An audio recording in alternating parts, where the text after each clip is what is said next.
Welcome home, Cojourners. I'm glad you're here for another episode of the Homecoming Podcast. I'm Dr.Thema, licensed psychologist, ordained minister, and sacred artist, here to help facilitate your journey back home to yourself. And on this week's episode, I am so excited to welcome our special guest, Grace Amaku. Hi, hello everyone. Thank you so much for having me. Oh, I am so grateful that you're here, excited for the conversation, and I want to tell our audience some more about you.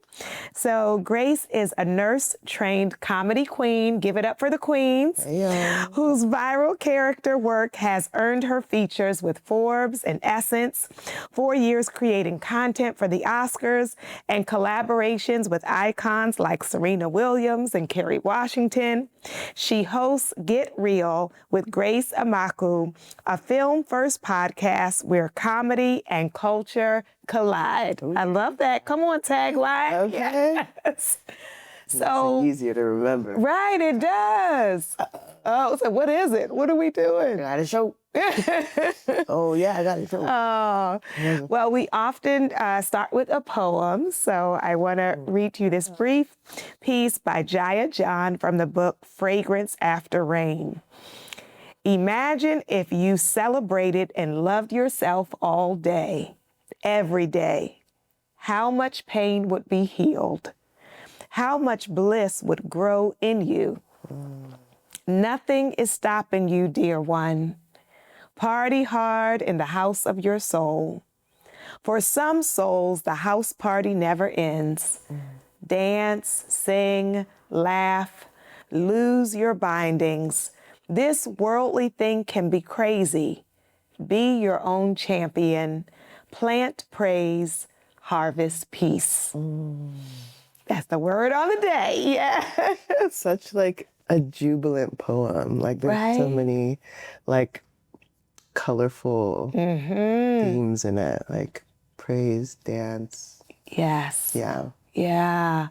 And when I talked with you about your homecoming journey, one of the things you shared was healing the people pleasing. And can you talk some about, let's start with the roots of it. Where do you think the people pleasing came from?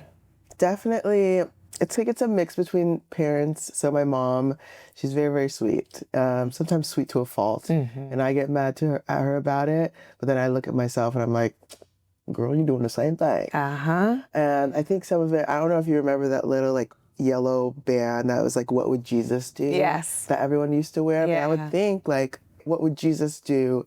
He would always be kind, but then I figured the difference between being kind and being good and enabling people and not standing up for myself, so on and so forth. So yeah, now I'm on the journey to unlearn that. So. Yeah. One of the things that was so helpful for me around the what would Jesus do was looking at the way Jesus set boundaries. Yes. Oh my goodness. People don't talk about that. Oh, he would be in the midst of healing and then they're like, then he disappeared. Like, where did he go? He went off to go pray by himself, to go to sleep on the boat. And so this idea that we have to like exhaust ourselves in order to be good people is, you know, just not accurate and not sustainable. Right? Yeah, sustainable. Yeah. Burnout. Yeah. You get burnt out real quick. And what did you notice? Because burnout can show up in different ways. What did that look like for you? Oh my goodness. I would just burn out to like depression. Like I would just like be in my bed, procrastinate, wonder why I couldn't get things done. Yeah. Thinking was a little slow. And I knew I was in it too, but I couldn't do anything about it because I was like, this is unfortunately how I feel now. But I think from being able to recognize, oh, I'm depressed, I now can take power over it because I know I've been through it in the past. Yeah. So I know I have that. I've conquered it before, which gives me like validation to know that I can conquer it again. Yeah. So it's like a quicker journey of like, okay, girl, get up. Like, and it'll take a little bit, but it's not as long as it used to take. Yes. Because I label things now and not just let it linger or let it be in a gray area. I think labeling things is really, really powerful. But I don't know, nowadays, do we over label? Some people misdiagnose, and will say like that everything is a trauma or everything is narcissism. Yeah. So sometimes we can misapply, but it sounds like you're knowing of yourself to know like when the depression is coming. And did it first show up for you in childhood or as a young adult? It first showed up for real in nursing school. When you try to get something done. Yes, of course. Yeah. I said, "Oop, I'm failing on my course. Yeah. What's going on here?" So that was the first time I went into like counseling. Yeah. Shout out to college. They do that for free. Yes, free counseling center. I was definitely up in there. Sign up. Yes. It's not always free. Yeah. Okay, and at least you have the tools to start off with when you graduate. So yeah, that's when I went, and I was diagnosed with depression. I was given some medications. Forgot the name, but were they helpful? Buzidine? No, can't remember. Bupropion. It doesn't. Well, we're not gonna give a commercial for them. So I can't even remember what it was. Okay. It's the nurse brain in me trying to be like, you can't remember pharmacology. You can't. Calm down. Yeah, it's all right. It's all right. But the therapy and medication. But I don't think I took the medication long enough for it to work. Okay. Because usually with those drugs, it like takes a while. To get up in your system. And then culturally, just pray about it. I'm like, right. Sometimes it's more than prayer. And, yes. And even like pastors now, like pastors that are more understanding and that's more wise, they're like, the average Nigerian is traumatized. And so we expect other people within our community to be like, suck it up, like kind of like a hazing thing. Like you have to go through trauma. Yeah. No, I'll leave. Right. Yeah. I'll bounce. Yes. I'm good on it. Such an important point because our generations before us didn't have the access. Then they're like, they advise us based on what they know. So it's like you just keep working hard and pray. And it's like there are some, wonderful that you all worked hard, wonderful that you prayed. Both those are great. And still needing that support and needing the tools and skills to be able to navigate it. And then the other piece you talked about, preventing some things instead of just enduring. Like there's some things I can escape or walk away from instead of the long suffering of you just have to endure to the end. Yeah. And it's like this feeling of being married to something. And I'm like, marriage is not do or die. Get out of there. Get out of there. So I felt like I was like, because I was Christian, I am Christian, that I had to painstakingly, like, this is patience. I'm growing in patience. Yeah, that I can let go and be a good person of faith who decided to let go, to release some things. And so when you started, I guess, pushing back or rejecting that people pleasing, I'm sure there were some wins and some costs. Yeah, but I think I counted all joy, honestly. So both my past roommates, I'm not gonna say they were narcissists, but it was very, if you don't do what I say, everything controlling. Yeah. So, and the more I stood up for myself, the more and the thing is, I didn't even, I thought me standing up for myself was hurting them, but actually me not standing up for myself was hurting them. And so the more I stood up for myself, the more I grew my self-worth, the more they were like, oh, you're trying to sabotage our friendship. No, I think you've been a succubus to me for a while now, darling, and you can't even notice it. And now you feel entitled to taking everything from me. Yeah. And to pushing my boundaries and encroaching into my space.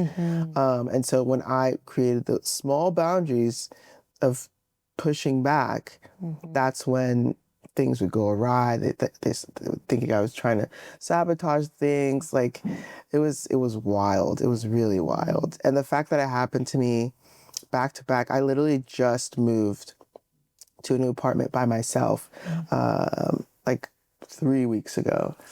Congratulations. Wait, welcome home. Okay. Building my home, remembering who I am, like remembering my identity, like, because so much was stripped from me and me trying to please others and help others. But there's I tell myself now, like, you can't help someone more than they want to help themselves. So, like, as much as I want, like, with my whole being, for you to be better, if you yourself don't want to be better, you can't take the horse to the water, drink something. Yeah, who doesn't want to drink? Okay. Can't make them drink. Yes. But no, it's so, I appreciate the transparency, because it is true, when we heal, we can lose some people because they were connected to our brokenness. They were connected to us being silent or us going along with whatever they wanted. So when you start getting some opinions and your own voice, then some people are not going to like it.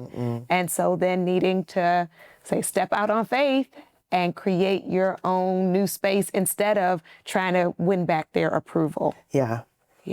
Because I realized, I was like, I am enabling this person. So like their approval is from their broken place. And like, so nobody's getting helped. Right. Neither you nor me. Yes. And that's how dysfunctional relationships ultimately don't serve anyone, even the people who supposedly have the control. That it's not actually nourishing in a real way. And so you're in your new place now, your new home, and what is that like? Girl, let me tell you. Okay, so I never felt comfortable living by myself because I don't know if it's because I was a middle child. I always had people around me. I was middle of five kids. Yeah. So smack dab in the middle. And so when I first moved to LA, I remember I would have people staying with me for like 3 months at a time for free. Oh, wow. Because I just was like, I'm not used to living by myself. And then I lived with roommate after roommate. It's only two, what am I saying? Roommates. And then I was like, I can't do this anymore. And at that point, it was very, very toxic, because when she wouldn't get her way, she would resort to like physical. And mind you, like, we were strangers before we lived together. Like, I had to file like police reports. And so I was like, yep, gotta get out of here. And I was looking for places. I've never been good at finding places. And I was like, God, like, I don't know how to find a place. I've been looking on Zillow. I've been looking on apartments.com. I've been looking on Facebook Marketplace. I've been looking on Craigslist. They almost did scam on me on Craigslist. Talking about, this is the place. Just send us small money for application. How can I apply if I didn't see the place with my own two eyes? Ojos in Spanish. Wow. So I kept praying, and then I said, God, you got it. Like, I'm stressed out. I shouldn't be stressed out. Like, you'll provide my needs. Like, and so this was like a Sunday, the week that I had to move out. Sunday, I had 7 days until I literally had the movers booked, but no place. Oh my goodness. Walk on faith. Yes, I was gonna say that was a real faith. Okay. And God told me after church, he said, go to your favorite store. I said, I can do that. Yes. Obedience. I can do that. So I, on the way, I was like, okay, let me be obedient, but like, let me be smart. Like, let me be logical. Like, this says crazy, everybody. So I look up online, like in the area of my favorite store, what are the vacancies? Okay. So on the way, I go from vacancy to vacancy. I'm like, that's not it. And I'm like, how am I being picky? And I got 7 days to buy my place.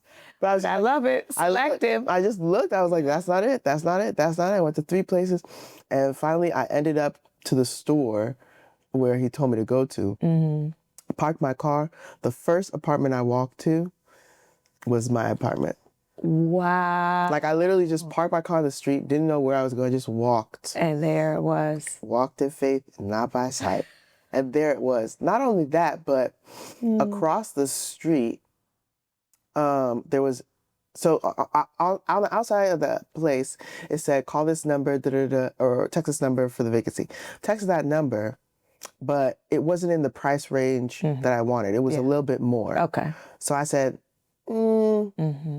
je ne sais pas. So I went across the street and there was an open house. And so I said, okay, open house. Now this is probably it. Yes. Walked up in there with my friend. And she was like, Grace, what are you doing? Because she's like, you're just walking? That doesn't make sense. And then I was like, and she was like, oh, intuition. I got you, because we both go to church. Okay. So she was like, I got you. And then she started going into places I didn't even feel like going into. So across the street, she was the one that she was like, let's go inside. I was like, okay. So we go up there. We meet the realtor, and he was like, yeah, so how do you like the place? I'm like, this place is gorgeous. And he was like, oh, okay, cool. It's this million. I said, million? Million? He said, yeah, it's a condo. I said, condo, kindly, I'm gonna leave. But then we started talking. I told him my situation and how I'm like trying to flee this like really abusive situation. And he was like, don't worry, I got you. He's British. He said, don't worry, I got you. And then we don't hear from him. He said he got us, right? We didn't hear. Silence. Yes. I said, what's going on? So that's when I now reach out to the apartment that was out of my price range. Okay. I go see it. I said, oh, it's my apartment. Oh, wow, that's crazy. That's my apartment. And so I put in my, start my application, and then I get a call from the agent, and he's like, I found you an amazing place. I was like, tell me about it. He was like, actually, on that street, there's this place. I said, I already looked at it. Wow. I said, I already looked at it. Already. But because he's like one of the top agents in the city, he's able to find that agent of that place and call them and tell him, hold it, nobody else is getting it, it's hers. Oh my goodness. So, come on. Like, okay, it's rent control. Hallelujah. Yeah. Amen. Oh. So yeah, it's rent controlled. It's a gorgeous place. After the trauma. The trauma and the drama, the way of escape into your sacred place with your name on it, protected for you. Okay. Oh. I still deliver. Yes. Oh, that's beautiful. I'm so happy for you. And what was I guess it was the trauma, but the awakening that told you to get out of that abusive situation? Yeah, I mean, because I had just came out from, I said, how did I escape into one to go into another? Yeah. As I said, yeah, let me properly get out of it. And people have been telling me like, oh, it's time, like you should live by yourself. I was like, I don't like doing things because of other people. Yeah. Like I want it to be like an intrinsic. Yes. And so I'm like, I said, I don't have to. But actually, there's a story there as well. Speaking of monitoring spirits. Yes. So I had, I was trying to think of like what made it come about. I either fasted or I did like a deep prayer, and then that night I heard something fall in my old place. I wake up in the morning, come out from my room, and I see that the vent had fallen, like the filter for the vent had fallen in the public area for like the both of us, like in the living room. And so I put it back, and then I go on my way. And I let her know, like, this fell out, and I put it back. And then I'm on my way to an event, and she calls me. She was like, did you put in a report? This is horrible. Why would you not put in a thorough report? I don't see the picture you sent me on the report. Telling me it was lazy, lackluster. First of all, good morning. Okay. Second of all, no. It's all wrong. Just no on so many levels. She started saying like she's always taking over things in the house, this, that, and the. I said, yeah. And then I also get a call from one of my friends I haven't heard from in years from high school. And she's telling me that God told her to reach out to me. I said, all right now. So that's when the like main quarreling started with her. And I also talked to my little sister about it because she doesn't like, she's very sensing, very introverted, and she knows how to synthesize like people well. And she's like, Grace, she's making me so mad. She can't talk to you like that. And she was like, this reminds me too that I had a dream about you, and God was saying that monitoring spirits have been making it that you don't have peace in your home. And I have felt that, like felt from place to place that I was being watched, even though there was nothing there. I said, well, that's interesting. Yeah. And then that same day, I go to an event at Paris Hilton's family mansion. They had like an opening for their jewelry line. And the security guard there, I was talking to him because I had a crush on a security guard. No, he did not a security guard, a guy that owned a security business. And I know this story is weird, but it's landing. And so I talked to the security guard so I could know more about security stuff. As I was talking to him, somehow my roommate came up and he was like, what's her name? I was like, how you gonna know my roommate? You think you know my roommate? And he was like, no, I'm Nigerian. Like, I know a lot of Nigerians. I said, her name's something. I was like, yeah, something. Cut that out. Cut that out. I said, her name is such and such. He said, I know her. I said, huh?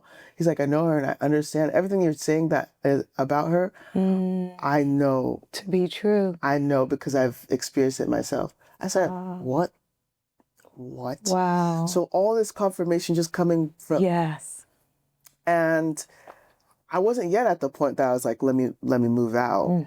But yeah, once it got physical, I was like, ooh. Yes, no, that's seems it. like I've overstayed my welcome in a way, in my own home. In your own home, that it was time to move forward. So I'm so appreciative of the shedding, the cultural scripts, the religious scripts, the trauma scripts that convince us to be safe.